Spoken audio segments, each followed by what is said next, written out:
Hello dear student, you are most welcome to math वाले बाबा YouTube channel.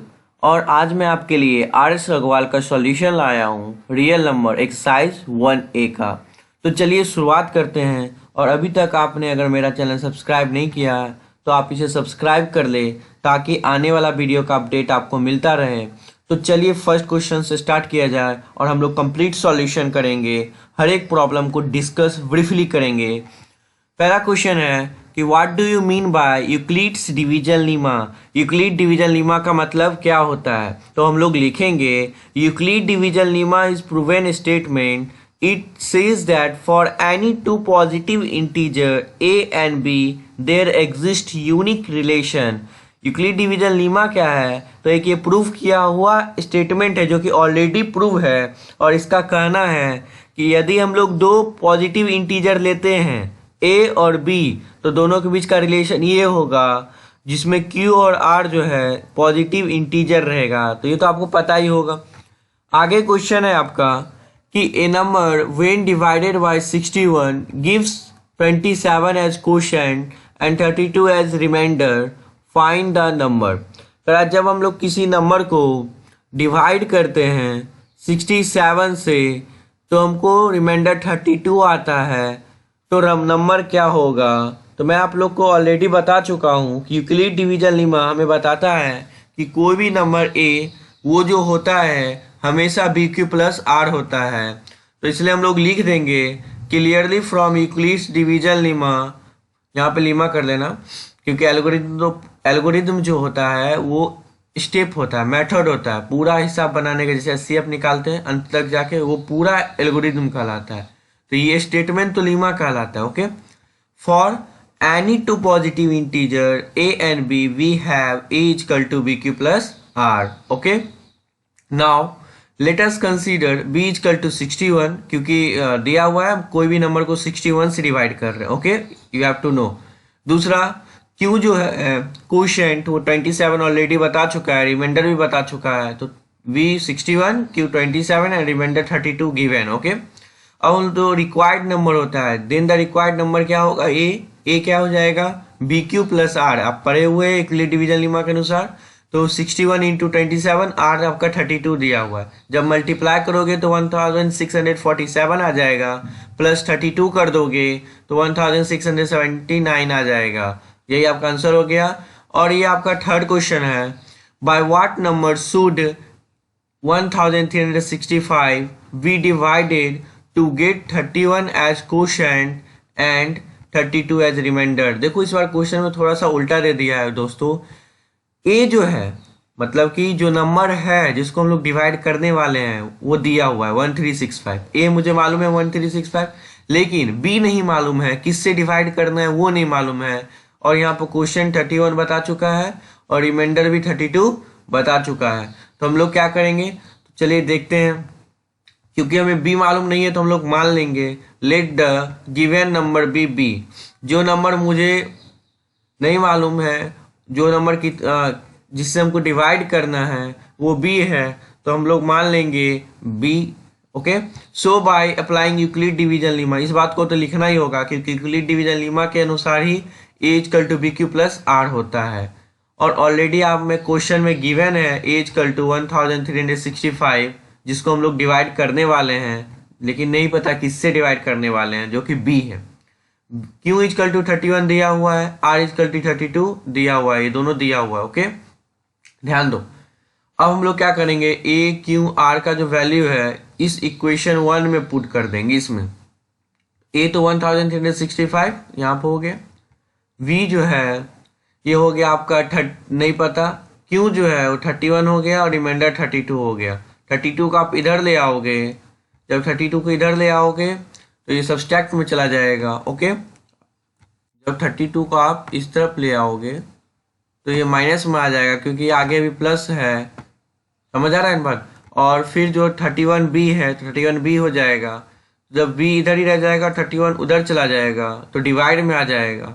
तो 31 से जब डिवाइड करेंगे 1333 को तो 43 टाइम्स में कैंसिल हो जाएगा, इसलिए द रिक्वायर्ड नंबर इज 43। इसलिए आपका आंसर क्या हो जाएगा? जो आपका नंबर है वो 43 हो जाएगा। तो चलिए आगे चलते हैं। अब कर रहा है क्वेश्चन 4 कि using Euclid division algorithm find HCF of 405, 2520, 504 and 1188, 960 and 1575। देखो कभी भी यूक्लिड डिवीजन एल्गोरिथम से एचसीएफ निकालने कहे तो आपको पहला काम क्या करना है कि आप डिवाइड करके पता लगा लो कि कब मेरा रिमाइंडर जीरो आ रहा है। तो मैं भी ऐसा ही कुछ काम किया हूँ, तो चलिए देखते हैं। मेरा 405 एंड 2520 है, तो 405 से 2520 डिवाइड करोगे 6 टाइम्स में 2430 आ जाएगा, रिमाइंडर 90 बच जाएगा। फिर 90 से 405 को करेंगे, जो नीचे बचता है रिमाइंडर उससे हम लोग डिवीजर में करते हैं। जो आपका नीचे रिमाइंडर बचेगा उससे हम लोग क्या चीज में करेंगे, डिवीजर में करेंगे यहाँ पे। ओके, तो मेरा फिर क्या आ जाएगा, फिर मेरा 45 रिमाइंडर बच रहा है, देख सकते हो आप लोग। 90 से 4 टाइम्स 360, अब 45 रिमाइंडर बच रहा है। फिर 45 से 90 2 टाइम्स में, और ये जीरो रिमाइंडर आ गया। तो हमें हमेशा डिवाइड करना होगा ताकि मेरा रिमाइंडर जीरो आ जाए। समझ रहे हो बात? तो चलिए अब जो है, आप जब ऐसा कर लेते हो तो आपको लिखना रहता है। तो चलिए लिखते हैं इसी बात को, पूरा स्टेटमेंट को। ओके, ये रहा। देखो इसमें क्या करेंगे, हम लोग लिखेंगे by applying Euclid division lemma. Euclid division Lima लगा के हम लोग क्या, सो यहाँ पे लिखना है कि by applying Euclid division lemma we have, हम लोग करने वाले हैं क्या, जो आपका लार्जर है, दोनों में बड़ा कौन है, 2520, उसे आपको पहले लिखना है और 405 से डिवाइड करना है। अब जो डिवाइड करोगे जो आएगा उसका यूज करके इस बात को लिख देना है, जो डिवाइड करोगे। तो चलिए डिवाइड करके देखते हैं क्या आता है। 405 का टेबल 6 बार पढ़ोगे 2430 आएगा, रिमाइंडर 90 बचेगा। तो लिखेंगे 405 इंटू 6 प्लस 90। ओके, तो चलिए करते हैं 405 इंटू 6 प्लस 90। अब देखो ये बात लिखना मतलब बहुत ही ज़्यादा नेसेसरी है कि मेरा रिमाइंडर फर्स्ट टाइम में जीरो नहीं आया, तो तब तक हम लोग चलेंगे जब तक रिमाइंडर जीरो नहीं आ जाता। लिखेंगे since R not equal to zero, जो so P proceed again till are equal to zero. हम लोग तब तक चलेंगे जब रिमाइंडर जीरो नहीं आ जाता। तो अब देखो बच गया 405 है, इसको आगे में आप लिख दोगे फर्स्ट में। जो रिमाइंडर बचेगा उससे डिवाइड करेंगे। तो देखिए डिवाइड करते क्या आता है, 90 जब हम 405 को डिवाइड किए तो 4 टाइम्स में 360 आया और रिमाइंडर 45 बच गया। इसी बात को लिखना है 90 इंटू 4 प्लस 45। तो लिख दिया 90 इंटू 4 प्लस 45। अब देखो अभी भी रिमाइंडर जीरो नहीं आया, तो बार बार हमको लिखना होगा अगेन वी हैव। अगेन हम लोग क्या करेंगे, ओके ध्यान दो। तो 90 इक्वल टू 45 इंटू 2 प्लस 0। अब 90 को क्यों 90 को 45 से करेंगे, तो 90 जो है मेरा यहाँ पे है, यहाँ पे 90 है, तो यहाँ पे हमको 90 लिख देना है। अब 45 से जब हम लोग डिवाइड करेंगे तो क्या आएगा, 2 टाइम्स में 45 का टेबल 2 बार पढ़ते हैं तो 90 ऑलरेडी आ जाता है। तो 2 बार में 90 आ गया और रिमाइंडर क्या बच गया, जीरो। समझ आया होगा। अब हम लोग लिखेंगे now we stop our procedure as we get remainder zero. अब हमें रुकना होगा क्योंकि हमको रिमाइंडर जीरो लाना था और रिमाइंडर हम लोग जीरो ऑलरेडी ला चुके हैं। ओके ध्यान दो। तो लिखेंगे at last step we get divisor as 45। Last step में डिवीजर आपका क्या आ गया, 45।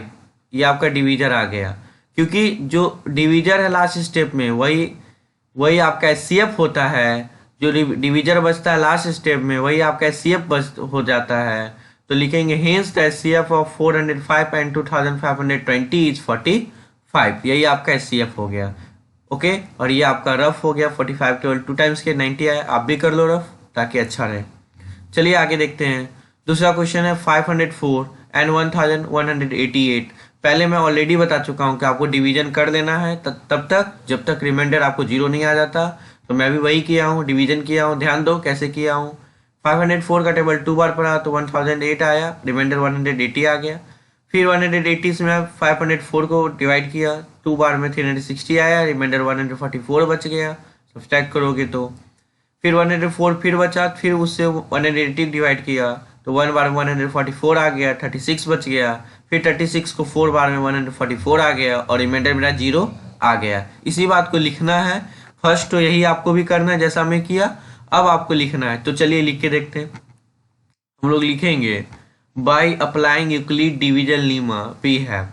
ओके, पहले जो बड़ा वाला है, बड़ा वाला कौन है 1188, तो उसको आगे लिख दिए, इक्वल टू 504 से आप इसको डिवाइड करो, डिवाइड करोगे तो क्या आएगा, चलिए देखते हैं। 504 का टेबल 2 बार पढ़ोगे, ओके, और रिमाइंडर क्या बच जाएगा 180। इसी बात को लिखना है 504 इंटू 2 और रिमाइंडर 180। तो चलिए लिख देते हैं फटाफट, 504 इंटू 2 प्लस रिमाइंडर 180। ओके, ध्यान दो।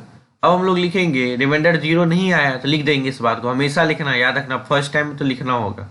Since R not equal to 0 so we proceed again till are equal to 0। क्योंकि मेरा आर इक्वल टू 0 नहीं आया, इसलिए हम लोग आगे चलेंगे तब तक जब तक आर 0 नहीं आ जाता। अब ध्यान दो, 504 से अब जो है यहाँ पे उसको आगे लिख देंगे और 180 से डिवाइड करेंगे 504 को।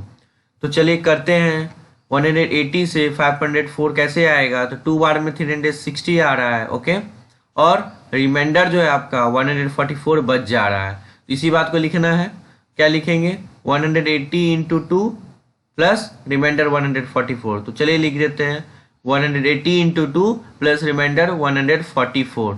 ओके, अब ध्यान दो, अभी भी रिमाइंडर 0 नहीं आया, इस बात से हम लिखेंगे अगेन वी हैव। अब ध्यान दो, जो बड़ा वाला है उसको आगे लिखो, फिर डिवाइड करो 144 से। तो जब डिवाइड किया 144 से तो 1 बार में 144 ही आया, रिमाइंडर 36 बचा। ओके, इसी बात को लिख देंगे 144 इंटू 1 एंड रिमाइंडर प्लस करके 36 लिख देना है, 144 इंटू 1 प्लस 36 रिमाइंडर। अब ध्यान दो, 144 है तो इसको जो बड़ा वाला है दोनों में रहता है उसको पहले लिखते हैं, जो डिवीजर होता है 144 यहाँ हो गया, और 36 जो बचा उससे डिवाइड करेंगे। तो आपको पता होना चाहिए 36 का टेबल में 4 बार में 144 कैंसिल हो जाता है 4 बार में। आप देख सकते हो 36 का टेबल में यहाँ 4 बार पड़ा तो 144 आ गया, रिमाइंडर 0 बचा। तो आप यहाँ लिख दोगे now we stop our procedure as we get remainder 0। तो चूंकि मेरा रिमाइंडर 0 आ गया इसलिए हम लोग अब रुक जाएंगे, और at last step we get divisor as 36। अंतिम में डिवीजर कितना आ रहा है 36, और जो अंतिम में डिवीजर आता है वही आपका क्या हो जाता है एचसीएफ। तो लिखेंगे hence the HCF of 504 and 1188 is 36। तो ये दोनों का एचसीएफ क्या आ गया 36। तो आगे चलते, तो चलिए गाइस डिस्कस करते हैं थर्ड क्वेश्चन फोर्थ का, जिसमें 960 है एंड 1575 है। इसमें आपको करना क्या है, मैं पहले ही बता रहा हूँ, पहले आप डिवाइड कर लो तब तक के लिए जब तक आपको 0 नहीं आ जाए। मैं भी कुछ ऐसा ही किया हूँ, 960 से 1 टाइम्स में 960 आ गया, रिमाइंडर 615 आया, फिर मैं लगाऊंगा 615 से 960 में 1 टाइम्स, फिर 615 आया, 345 रिमाइंडर बच गया। फिर जो रिमाइंडर आया उससे मैं लगाया 1 टाइम्स में 345, फिर मेरा 270 आ जाएगा, 270 फिर मैं 345 में लगाऊंगा, 1 टाइम्स 270 आ जाएगा और रिमाइंडर 75 बच जाएगा। फिर रिमाइंडर 75 बच ही गया, 0 नहीं आया, फिर से मैं डिवाइड करूंगा 75 से 270 को, 3 टाइम्स 225 आएगा और मेरा रिमाइंडर 45 बच जाएगा। ओके, अब ध्यान दो, 45 का टेबल 1 बार पढ़ोगे 45 आ जाएगा और रिमाइंडर आपका क्या बच जाएगा 30। ओके, अब ध्यान दो 30 से फिर मैं 45 को डिवाइड करूंगा, 1 टाइम्स 30 आएगा, रिमाइंडर 15 बच जाएगा। फिर 15 से 2 बार में 30 करना होगा ताकि रिमाइंडर आपका 0 आ जाए, तो रिमाइंडर 0 आ गया, बस हो गया। देखो इस क्वेश्चन के लिए आपको 8 टाइम्स डिवाइड करना पड़ा, तो ये इसलिए आपको थोड़ा हार्ड लगता होगा, लेकिन है बहुत ईजी। अगर आप डिवाइड कर लेते हो तब तो लिखना ही है। तो चलिए लिखते हैं, हम लोग लिखेंगे by applying Euclid's division lemma we have. Euclid division lemma को अप्लाई करके हम लोग लिख सकते हैं 1575 को डिवाइड करेंगे, तब पहले जो बड़ा है उसको आगे लिख देंगे। अब 960 से डिवाइड करो 1575 को, क्या आएगा 1 बार में आएगा 960, रिमाइंडर 615, तो लिख देंगे 960 इंटू 1 प्लस 615। तो चलिए लिखते हैं 960 इंटू 1 प्लस 615। ओके, अब देखो रिमाइंडर 0 नहीं आया तो उसी बात को फिर लिखेंगे, since R not equal to 0 so we proceed again till are equal to 0। Okay, लिख देंगे। अब लिखेंगे 960 इज इक्वल टू, और यहाँ जितना रिमाइंडर है उससे डिवाइड देंगे। तो यहाँ 960 था तो यहाँ 960 लिखे, रिमाइंडर 615 है तो डिवाइड कर लेते हैं, कितना टाइम्स आएगा देख लेते हैं। 615 से 1 टाइम्स 615 आ रहा है, रिमाइंडर 345 बच रहा है। इसी बात को लिखना है 615 इंटू 1 प्लस 345, 615 इंटू 1 प्लस 345 हो गया। अब देखो अगेन वी हैव, हम लोग फिर से करेंगे क्या, क्योंकि रिमाइंडर 0 नहीं आया इसलिए इस बात को लिखना जरूरी है। अगेन वी हैव, तो 615 है, ओके, उसको 345 से डिवाइड देंगे तो क्या आएगा, चलिए देखते हैं। तो 1 टाइम्स से 340 आ जाएगा, रिमाइंडर 270 बच जाएगा। तो इसी बात को लिखना है 345 इंटू 1 प्लस 270। तो चलिए लिख लेते हैं 345 इंटू 1 प्लस रिमाइंडर 270 आ गया, ओके। अब ध्यान दो, अभी भी रिमाइंडर 0 नहीं आया इसलिए हम लोग लिखेंगे अगेन वी हैव, फिर से हम लोग करेंगे क्योंकि रिमाइंडर हमें 0 लाना है।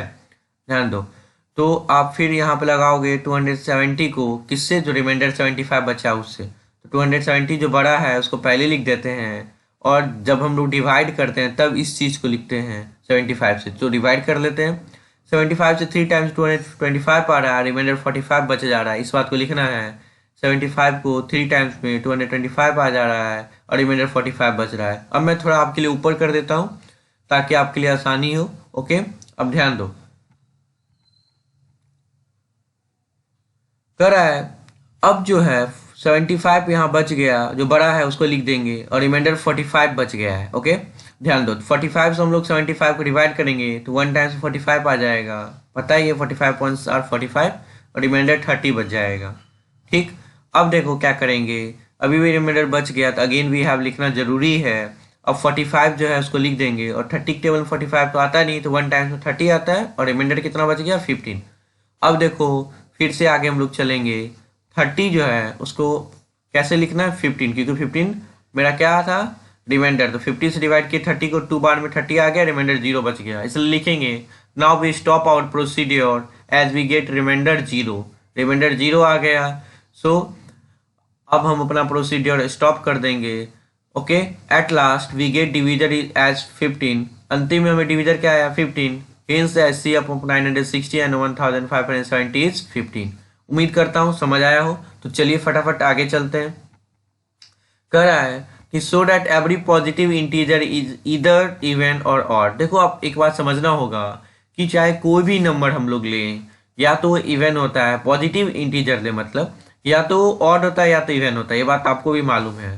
तो लेकिन यही बात को हमको शो करना है, और जो कि बहुत ही डिफिकल्ट काम होता है। ऐसे सब चीज के लिए हम लोग एक यूनिक तरीका लगाते हैं जिसको मेथड ऑफ कंट्राडिक्शन बोलते हैं, जिसमें हम लोग मानेंगे कोई भी नंबर ना ही इवन है ना ही ऑड है, जो कि ऐसा पॉसिबल नहीं है, फिर भी मानेंगे, और अंतिम में बता देंगे कि ऐसा पॉसिबल नहीं है कि कोई भी नंबर इवन भी ना हो ऑड भी नहीं हो। इसका मतलब ये हमेशा संभव है कि कोई भी नंबर या तो इवन होगा या तो ऑड होगा। तो चलिए सॉल्व करते हैं। लिखेंगे in order to prove odd integer is either even और odd, sorry, in order to prove positive integer होना चाहिए था, तो आप यहाँ करेक्ट कर सकते हैं, माइनर मिस्टेक है, बाय डिफॉल्ट यहाँ पे आप क्या लिख लोगे positive, there you have to write positive, okay, I will write, don't worry. तो यहाँ पे आपको पॉजिटिव इंटीजर कर लेना है इज इधर इवन और odd, okay. We use the method of contradiction, हम लोग किस मेथड का यूज करते हैं, कंट्राडिक्शन मेथड का, ठीक। Let A be any positive which is neither odd nor even, ये positive, let A be any positive integer which is neither odd nor even, हम लोग एक किसी भी पॉजिटिव इंटीजर को मान लेते हैं जो कि ना ही ऑड हो ना ही इवन हो। मैं पहले बता चुका हूँ कंट्राडिक्शन यूज करूंगा। देन कोई भी अगर पॉजिटिव इंटीजर ए है तो आपको गारंटी पता होगा कि कोई भी पॉजिटिव इंटीजर में -1 करते हैं, या तो मेरा ऑड आता है या तो मेरा इवन आता है, ओके। तो ध्यान दो, दो चांस बनता है, या तो ऑड आएगा या तो इवन आएगा, लेकिन आप बहुत बच्चे कंफ्यूज रहते हैं क्या आएंगे ये तो नहीं पता, तो दो दो केस बनाना, ऑड भी आ सकता है इवन भी आ सकता है। तो केस 1 हम लोग लिख चलेंगे इफ a - 1 इज ऑड, अगर हम लोग सब्सट्रैक्ट करते हैं तो वो ऑड आ गया, तो आपको पता है ना कोई भी ऑड नंबर को हम लोग 2m+1 लिख सकते हैं, ठीक। तो a - 1 इक्वल टू 2m+1, क्योंकि a - 1 ऑड आ रहा है तो ऑड को लिखने का तरीका क्या है 2m+1। अब -1 को इधर ले आओ तो a इक्वल टू 2m+2 हो जाएगा, और इन दोनों में से 2 कॉमन ले लो, m+1 आ जाएगा, ओके। ध्यान दो, तो हम लोग लिखेंगे it is clear that A is even. अब ए इवन क्यों है, ये जो ए हम लोग निकाले, क्या निकाले, 2 इंटू एम प्लस 1। ओके, यहाँ देखो कि 2 का मल्टीपल है, 2 का टेबल में आ रहा है, इसका मतलब इवन है। कोई भी नंबर 2 टेबल में आता है इवन होता है, तो यही बात को लिख देना है, केस 2। दूसरा बात, पहला तो हम लोग ऑड मान लिए, दूसरा इवन मान लेते हैं। मान लेते हैं if a minus 1 is even, a minus 1 मेरा क्या है, इवन है, then a minus 1 equal to 2m, a minus 1 equal to क्या आ जाएगा, 2m, क्योंकि कोई भी इवन नंबर को हम लोग 2m के टर्म में लिखते हैं। तो अब -1 को इधर ले आओ तो a equal to 2m plus 1 आ जाएगा। ओके, और इस बात को लिख देना है, it is clear that a is odd integer. a odd integer इसलिए क्योंकि ये 2m प्लस 1 है, और किसी भी नंबर में अगर 2 का मल्टीप्लाई करते हैं और प्लस 1 करते हैं वो ऑड होता है, ये बात आपको अच्छे से मालूम है। ओके, तो ध्यान दो, पहला बार में मेरा a जो है वो इवन निकल आया, दूसरा बार मेरा a जो है ऑड निकल आया, लेकिन हम तो कुछ और माने थे और हो गया कुछ और। ये बहुत ही रोचक बात है।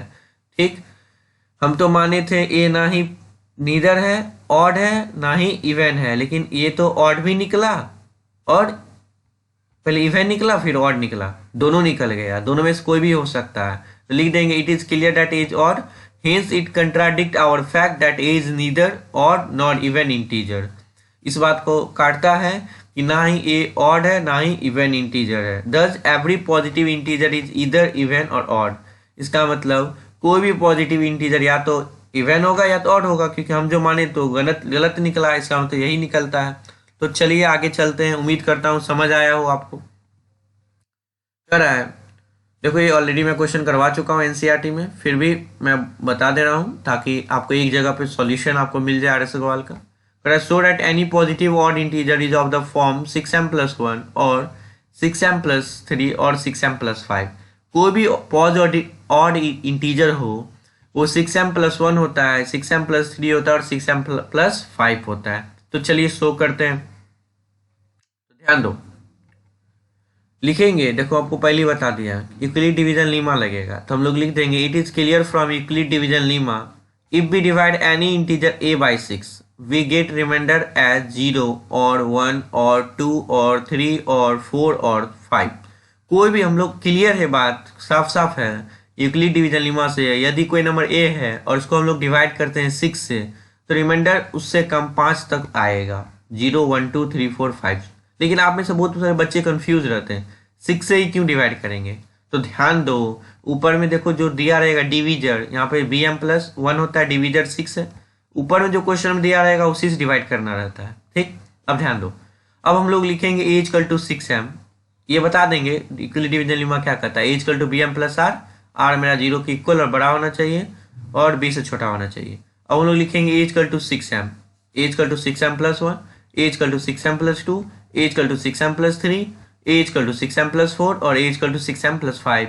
अब बहुत सारे बच्चों के मन में आता है ऐसा हम लोग क्यों करेंगे, तो यूक्लिड डिवीजन लीमा ही तो कहता है कि कोई भी नंबर को हम लोग bm प्लस r लिख सकते हैं, जहाँ पे r रिमाइंडर है। तो रिमाइंडर मेरा शुरू में 0 है, फिर 1 है, फिर 2 है, फिर 3 है, फिर 4 है, फिर 5 है। ओके, ठीक, तो हम लोग पहले 0 वाला कर लेंगे 6m प्लस 0, फिर a equal to 6m plus 1, ऐसे करके लिख लेंगे। तो कितना तरीका आ गया, तो आप देखोगे आपको 5 वेज आ गया, 5 तरीके से लिख सकते हैं, a equal to 6m, a equal to 6m plus 1 और इक्वल टू 6m प्लस 2 और equal to 6m plus 3, a equal to 6m plus 4, 5 तरीके बन गया। ओके, ध्यान दो, बट वी कैन राइट, अब देखो इसमें जो 5 तरीके हैं इसमें या तो ऑड आएगा या तो इवन आएगा। ओके, या तो ऑड आएगा या तो इवन आएगा, तो मेरे पास दोनों चांस है। हम क्या करेंगे, इवन को इसमें से एलिमिनेट कर देंगे, हटा देंगे और बचेगा ऑड। ओके, समझ रहे हैं बात को, इवन को निकाल दो तो जो बचेगा ऑड होगा और उसी चीज को दिखाना है, ध्यान दो। लेकिन but we can write a equal to 6m as 2 into 3q, a equal to 6m को क्या लिख सकते हो, 2 इंटू 3q मल्टीप्लाई करके। a equal to 6m plus 2 है तो उसको 2 कॉमन लेके लिखना, 2 into 3m plus 1, a equal to 6m plus 4 है तो उसको लिख सकते हो 2 इंटू 3m प्लस 2। अब 2 के इंटू में मल्टीप्लाई में क्यों लिख रहा हूं मैं, क्योंकि देखो कोई भी नंबर 2 का मल्टीपल होता है तो इवन होता है, इस बात को हमको दिखाना है कि ये सब इवन है, इसलिए मैं 2 का मल्टीपल में लिख रहा हूँ। तो लिखूंगा so it is clear that a equal to 6m, a equal to 6m plus 2 and a equal to 6m plus 4 are even positive integer, क्योंकि as they are multiple of 2, क्योंकि ये मल्टीपल ऑफ 2 है। तो मैं आपके लिए थोड़ा screen ऊपर कर दे रहा हूँ।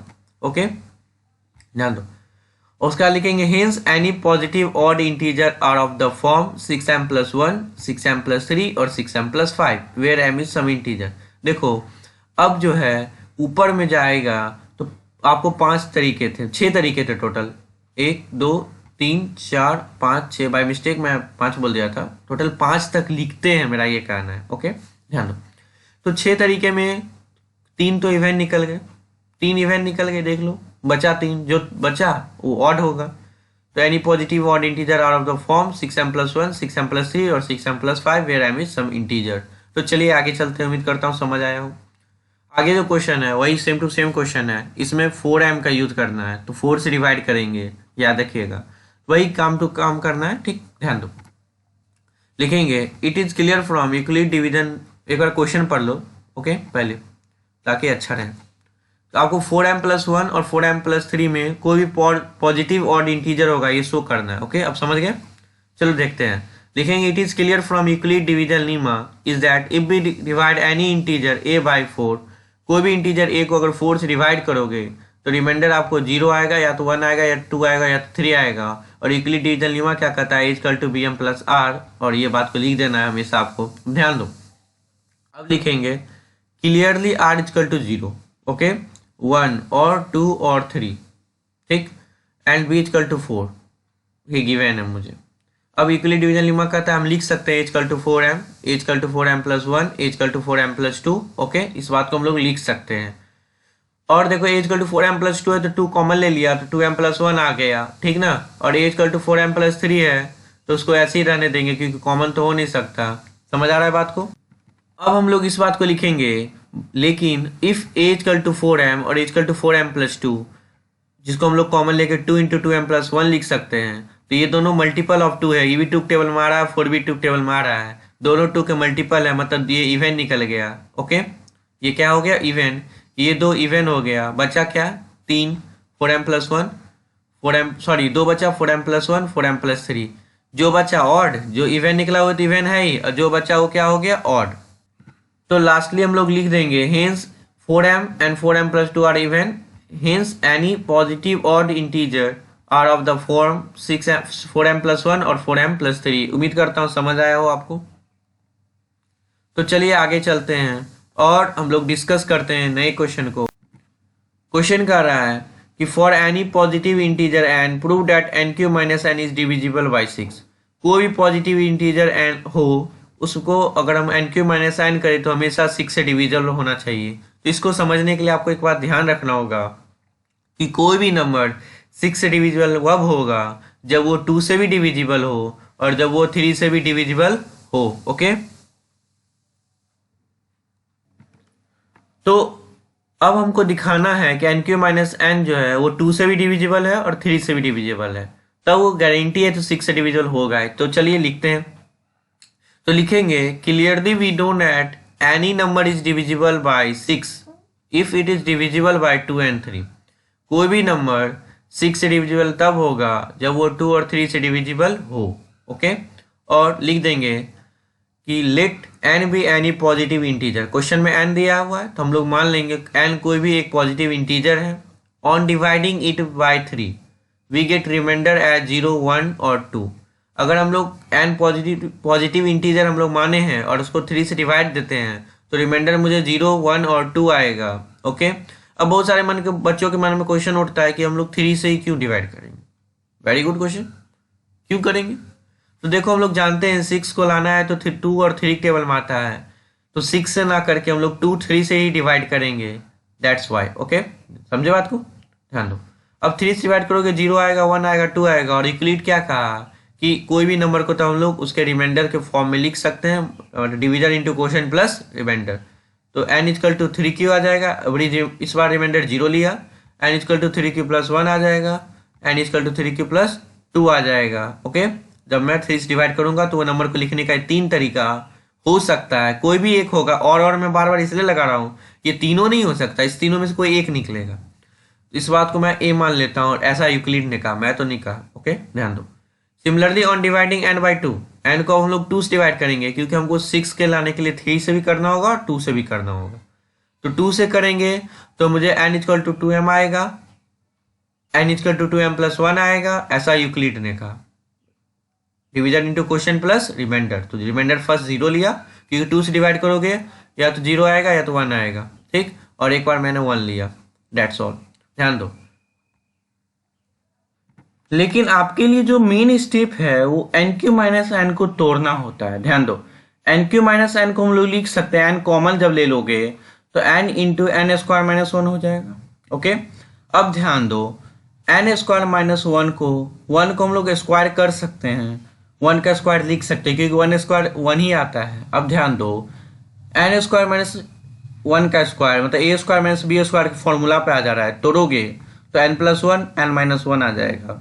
तो आपका क्या आ जाएगा, n into n+1 n-1, okay. ध्यान दो, ऐसा हम लोग क्यों करेंगे इसका आपको आगे बेनिफिट जरूर समझ आएगा, आपको हर बात समझ आएगी, डोंट वरी, आप बस ध्यान से सुनो मेरे बात को। अब हम लोग लिखेंगे if n equal to 3q then it is divisible by 3। अगर n देखो मैं यहाँ बता चुका हूँ, n अगर मैं यहाँ डिवाइड करूंगा 3 चांस बनता है, n मेरा 3q भी आ सकता है, 3q+1 भी आ सकता है, 3q+2 भी आ सकता है। तो हम लोग हर बार इफ करके चलेंगे क्योंकि तीनों चांस बन रहा है। तो if n equal to 3q then it is divisible by 3, क्योंकि n क्यों 3 से डिविजिबल है, क्योंकि 3 का मल्टीपल है, okay. If n equal to 3q+1, अगर मैं n मेरा 3q+1 होता तो जाहिर सी बात है एक ज़्यादा है मेरे पास, मतलब कि ये डिविजिबल नहीं हो पाता। यूक्लिडी तो कहे थे अगर रिमाइंडर 0 नहीं आए और कुछ आ जाए तब वो डिविजिबल नहीं होता, तो यहाँ डिविजिबल नहीं होगा। n तो डिविजिबल नहीं है 3 से, लेकिन n-1 कर ले, अगर इसमें से 1 को गायब हम कर दें तब जाके 3q बचेगा और वो डिविजिबल है। तो लिखेंगे then n-1 equal to 3q+1 -1, okay. आ क्या गया 3q जो कि डिविजिबल है 3 से, ओके। समझ आ रहा है ना बात को, एक माइनस कर लिए हम, क्यों किए वो भी बताऊंगा, क्योंकि n-1 इस क्वेश्चन में आ रहा था इसलिए मैं किया। अब ध्यान दो, अब n इजकल टू 3q+2 मान लो, इस बार मेरा रिमाइंडर 2 आ रहा, तब 1 माइनस काम करने से भी काम नहीं चलेगा, ठीक ना, 1 माइनस करने से भी काम नहीं, तो हम लोग क्या करेंगे 1 प्लस कर लेंगे। क्यों, आइए बताते हैं। अगर n इजकल टू 3q+2 है, डिविजिबल तो नहीं है 3 से क्योंकि रिमाइंडर 2 आ रहा है, हम n+1 करेंगे तो 3q+2+1 हो जाएगा, 3q+3 आ जाएगा, 3 को कॉमन ले लोगे तो q+1 आ जाएगा, ओके, जो कि डिविजिबल है 3 से, ये आपको भी पता है। 3 कॉमन आ गया, 3 का मल्टीपल है मतलब 3 से डिविजिबल है। चलो ऊपर कर देता हूँ स्क्रीन को थोड़ा आपके लिए, ध्यान दो। Therefore any of 3m 3m+1 3m+2 is always divisible by 3। क्या देखें ये n अगर 3q भी है तब भी 3 से डिविजिबल है, और देखो n है ना क्वेश्चन में, मतलब अगर n 3q भी रहे तो क्वेश्चन मेरा 3 से डिविजिबल है, ये पूरा क्वेश्चन 3 से डिविजिबल है, मतलब ये 3 से डिविजिबल है। क्वेश्चन को ही तो तोड़ा तो ये बना।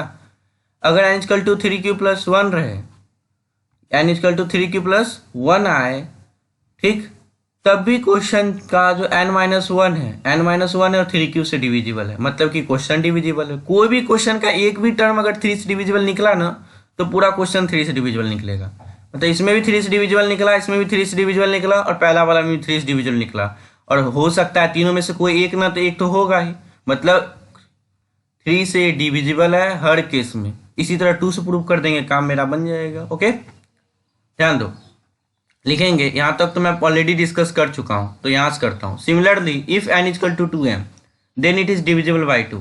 अगर n 2m है तो ये 2 से डिविजिबल है, आपको ही पता है क्योंकि ये 2 का मल्टीपल है, ओके। ध्यान दो, अगर n इजकल टू 2m+1 रहा तो ये डिविजिबल नहीं है क्योंकि रिमाइंडर 1 आ रहा है, तो हम लोग n-1 निकालेंगे। क्यों, क्योंकि क्वेश्चन में n-1 आया था, तो 2m+1 -1 करेंगे 2m, जो कि किससे डिविजिबल है 2 से, ओके। अब फिर n+1 निकालेंगे तो 2m+2 आ जाएगा, n क्या है, n 2m+1 होगा, ओके, और इसमें 1 ऐड कर दोगे 2m+2 हो जाएगा, 2 कॉमन ले लो m+1, ये भी डिविजिबल निकला, बोथ आर डिविजिबल बाय 2, मतलब n2m भी डिविजिबल, n2m+1 भी डिविजिबल होगा जब n-1 होगा और n+1 होगा, दोनों केस में डिविजिबल है। मतलब कि तीनों में से जो मेरा 3 था n इंटू n+1 n-1, वो तीनों में से कोई एक जो है वो डिविजिबल है, किससे किससे, तो 2 से, तो चलिए हो गया, अंतिम में लिख देंगे hence it satisfy statement one. Statement one क्या कहता है कि यदि कोई नंबर डिविजिबल हो 2 और 3 से तो वो 6 से होता है, यही स्टेटमेंट वन कहता है। तो हम लोग लिख देंगे n cube minus n is divisible by both 2 and 3 so it is also divisible by 6। तो बहुत ईजी आंसर था। चलिए मैं इससे भी एक शॉर्टकट ट्रिक बताता हूँ इसको बनाने का, लेकिन मैं ये बोलता हूँ आप एग्जाम में वैसे मत बनाना। स्कूल में बना सकते हो लेकिन एग्जाम में वैसे मत बनाना। ध्यान दो क्या है वही क्वेश्चन मैं फिर से लिया, अल्टरनेट मेथड बता देता हूँ, सिंपल है बहुत ही। देखो क्या करेंगे, हम लोग लिख देंगे गिवन। हमें क्या गिवन है अच्छे से नहीं दिख रहा होगा लेकिन समझ आ जाएगा। ध्यान दो गिवन क्या है n cube minus n, question में दिया हुआ है। ओके ध्यान दो। टू प्रूफ क्या करना है आपको, n cube minus n is divisible by 6, मतलब एन क्यू माइनस एन को 6 से डिवाइड करेंगे तो डिविजिबल निकलना चाहिए, यही प्रूफ करना है। ठीक, अब हम लोग क्या करेंगे, कुछ एन का कुछ वैल्यू मान लेंगे, n equal to 1, n equal to 2, n equal to 3, n equal to 4, ये 4 वैल्यू एन का हम लोग मान लेंगे। ठीक, ये और भी बहुत सारा है, 5 भी हो सकता है, 6 भी हो सकता है, 7 भी हो सकता है, डॉट डॉट डॉट डॉट, मतलब यही है, कुछ इंटीजर है पॉजिटिव, कुछ पॉजिटिव इंटीजर। ठीक, ध्यान दो, for n equal to 1 n cube minus n का वैल्यू निकालेंगे तो 1 का क्यू माइनस 1 जीरो आ जाएगा, जो कि क्या है डिविजिबल बाय 6 है। फॉर एन इजकल टू 2 तो यहाँ 2 रख देंगे, 2 का क्यूब माइनस 2, तो 2 क्यूब 8 होता है, 8 में 2 गया 6, जो भी कि डिविजिबल है 6 से।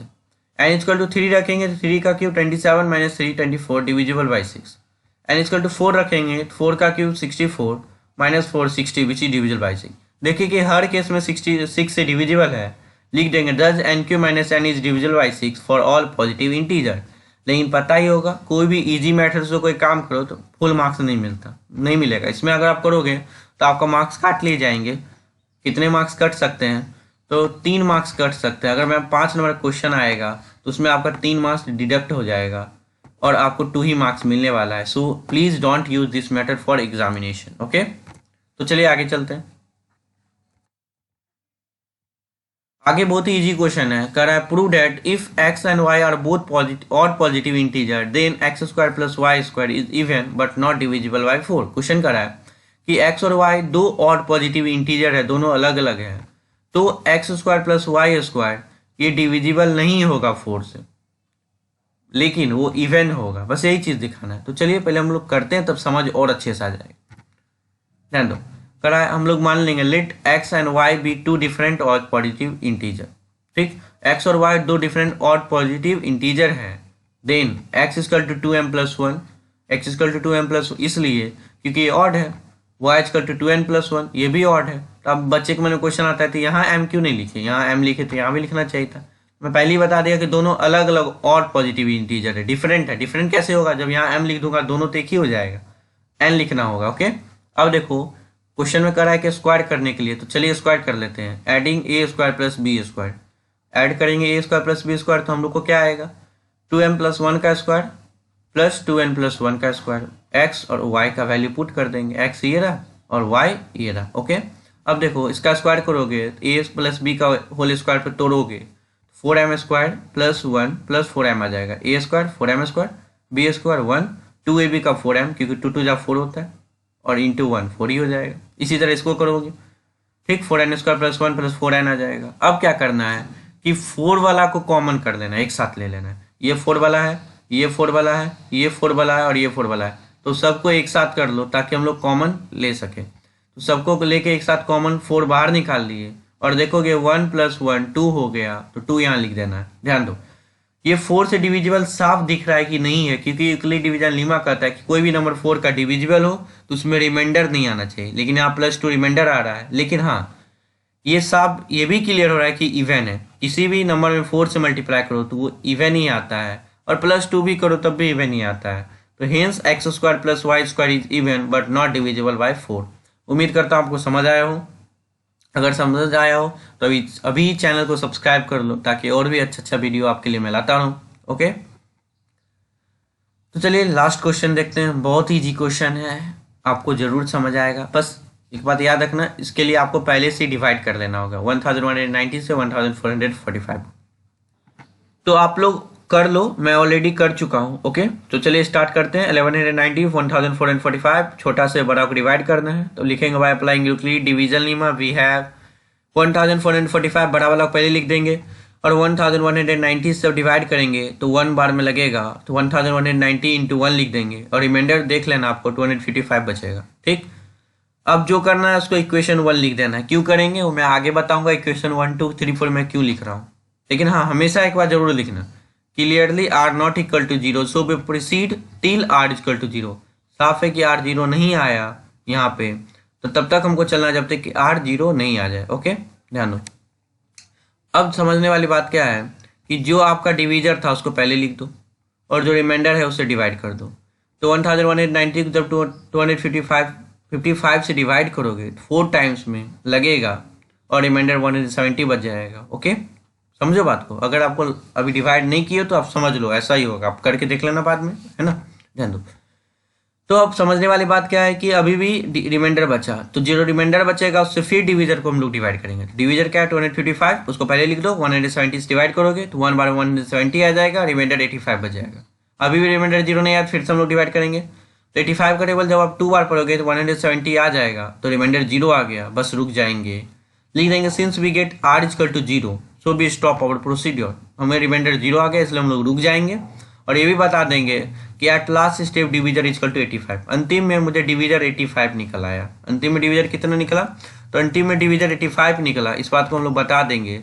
और जो अंतिम में डिवीजर बचता है वही आपका हो जाता है HCF, तो लिख देंगे hence the HCF of 1119 and 1445 is 85, इस बात को लिख देंगे। ओके, ध्यान।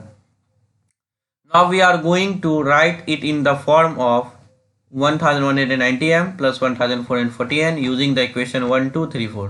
देखो क्वेश्चन में हमको 1190m प्लस 1445n के टर्म में लिखना है, इसलिए हम लोग इसको लिखेंगे। लेकिन कैसे लिखेंगे, तो इन चारों के इक्वेशन के मदद से वो देखो कैसे लिखेंगे। देखो हम लोग का मेन काम क्या रहेगा, जो भी HCF है उसको कुछ ऐसा बना देना कि ये आ जाए। ठीक, तो चलिए स्टार्ट करते हैं। ध्यान दो, HCF 85 है और उसको हम लोग 255 माइनस 170 लिख सकते हैं। कैसे लिख सकते हैं, तो इक्वेशन 3 के यूज से। तो चलिए देखते हैं इक्वेशन 3 कहाँ है। 85 लाना है, इसको हम लोग उधर लेके चल जाएंगे तो 170 इंटू 170 आ जाएगा, उधर जाके सब्सट्रैक्ट हो जाएगा। 255 माइनस 170 85 को लिख सकते हैं। तो देख लो कर दिया। ध्यान दो, अब 255 रहने दो। 170 को लिखने का तरीका ये है इक्वेशन 2 के यूज से। तो चलिए इक्वेशन 2 चलते हैं और देखते हैं 170 को लिखने का सच में ये तरीका है कि नहीं। ध्यान दो, 170 है तो 1190 है और यहाँ 255 इंटू 4 है, तो इसको आप उधर लेके चल जाओगे तो 1190 माइनस 255 इंटू 4 बच जाएगा और ये 170 के इक्वल आ जाएगा। तो देख लो 170 के इक्वल क्या आ गया, 1190 माइनस 255 इंटू 4 लिख दिए, बिल्कुल सही जा रहा है। अब ध्यान दो 255 को लिखने का भी तरीका है, तो चलिए देखते हैं इक्वेशन। मैं बता दे रहा हूँ कहाँ से मैं लिखा, 1445 माइनस 1190 255 को लिखने का तरीका। तो चलिए देखते हैं। ओके, ध्यान दो 255 को लिखने का तरीका यहाँ से लेते हैं हम लोग। ओके, क्योंकि यहीं 255 है, इसको आप उधर लेके चल जाओ 1445 माइनस 1190। ठीक, 255 को लिखने का तरीका ध्यान दो, 255 को यही लिख दिया 1445 माइनस 1190, बस इतना ही जानना था आपको। ध्यान दो, अब हम लोग सिंप्लीफाई कर लेते हैं। जब इसको हटाओगे ब्रैकेट को तो माइनस, ये भी माइनस में, दोनों एक ही चीज़ है, तो हम लोग लिख सकते हैं 1190 इंटू 2 लिख सकते हैं। ध्यान दो, अब समझने वाली बात क्या है कि यहाँ पे जो देखोगे ये तो लिख दिया और 1445 था वो भी मैं लिख दिया और यहाँ 255 इंटू 4 था वो भी लिख दिया। अभी तुरंत मैं बताया हूँ कि 255 को लिखने का तरीका क्या है। यहाँ आके देखो, यहाँ ये 255 था और यहाँ मैं लिख दिया 1445 माइनस 1190। इसी बात को यहाँ भी लिखूंगा, इसको लिखने का तरीका इंटू 4। अब बात में क्वेश्चन मन में बन रहा होगा कि बार बार 1445 माइनस 190 लाने के क्यों सोच रहे, क्योंकि मुझे यही प्रूव करना है, तो मुझे घुमा फिरा के यही लाना होगा। ध्यान दो, इंटू 4, तो इंटू 4। ओके, कैसे बनाया, इक्वेशन 1 का यूज किया, मैं ऑलरेडी बता चुका हूँ इसलिए दोबारा नहीं जा रहा। ध्यान दो, अब 1445 लिखेंगे, जो था उसको वैसे ही लिख देंगे, इसको 4 से मल्टीप्लाई कर देंगे ब्रैकेट को तोड़ के। ओके, तो 4 इंटू 1445 आ जाएगा माइनस 4 इंटू 1190 आ जाएगा। ओके, ध्यान दो, समझो बात को, जो एक जैसा है एक जैसा ही है 1445, 1445, ये 4 है और ये एक 1 है, 5 हो गया। 5 इंटू 1445, ये 2 है यहाँ पे और ये 4 है। ओके, तो 4 2 6 हो जाता है, तो 6 इंटू 1190 माइनस में होना चाहिए, लेकिन मैं 1190 का माइनस 6 को दे दिया। ऐसा क्यों किया मैं बताऊंगा, डोंट वरी। अब देखो, इसको पहले लिख लोगे, -6 इंटू 1190 पहले लिखने में क्या जाता है तो प्लस में ही, तो कोई फर्क तो पड़ेगा नहीं। -6 इंटू 1190 को पहले लिख दो, 5 इंटू 1445 को बाद में लिख दो। अब हम लोग क्या करेंगे, let n equal to 5, n को 5 मान लो और m को -6 मान लो। ये जो पहला है उसका -6 मान लो, इसको 5 मान लो। तो इसके जगह पे m लिख दो और इसके जगह पे n लिख दो। 1190 m, 1445 n, 85 को लिखने का यही तरीका था, और देख लो यही प्रूफ करना था। क्वेश्चन में मैं कर दिया, उम्मीद करता हूँ समझ आया हो। नहीं समझ आया तो आप कमेंट करके पूछ सकते हो क्या डाउट है आपका। अगर समझ आया हो तो थैंक यू फॉर वॉचिंग, और मिलते हैं नेक्स्ट वीडियो में। आपका बहुत ही धन्यवाद।